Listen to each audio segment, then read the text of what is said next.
महायुतीचे उमेदवार निरंजन डावखरे यांच्यासाठी हा मेळावा घेण्यात आला होता। यावेळेला मार्गदर्शन करत असताना उपमुख्यमंत्री देवेंद्र फडणवीसांनी राज ठाकरेंनी डावखरेंसाठी पानसेंची उमेदवारी मागे घेतल्याबद्दल राज ठाकरेंचे आभार मानले आणि महायुतीचे चारही उमेदवार निवडून येतील असा आत्मविश्वास व्यक्त केला।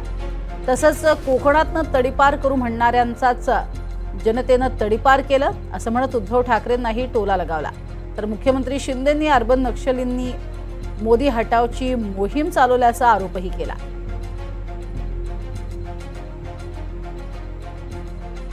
की लोकसभेच्या निवडणुकीमध्ये ठाणे जिल्ह्यात आणि कोकण विभागात आपल्या महायुतीला तुमच्या सगळ्यांच्या आशीर्वादानं प्रचंड यश प्राप्त झालं।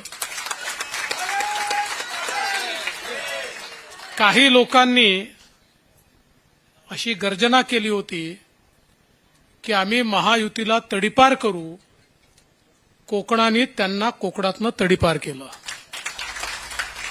आणि सगळ्यांनीच जागृत होण्याची आवश्यकता आहे।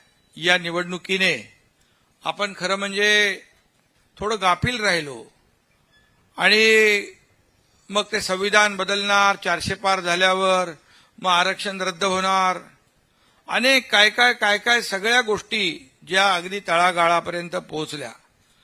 मला काही लोकांनी तर सांगितलं की महाविकास आघाडीचे लोक तर ह्याच्यात होतेच, फेक नरेटिव्ह सेट करण्यामध्ये, पसरवण्यामध्ये, परंतु काही एनजीओ देखील यामध्ये होते आणि ते एनजीओ म्हणजे त्याच्यामध्ये सरकारच्या विरोधामध्ये नेहमी भूमिका घेण्याचं काम ते एनजीओ करतात। एनजीओ अनेक आहेत, चांगले एनजीओ आहेत, सकारात्मक काम करणारे एनजीओ पण आहेत, परंतु काही एनजीओ जे आहेत खास करून सरकारच्या विरोधामध्ये मत तयार करणारे लोक आहेत।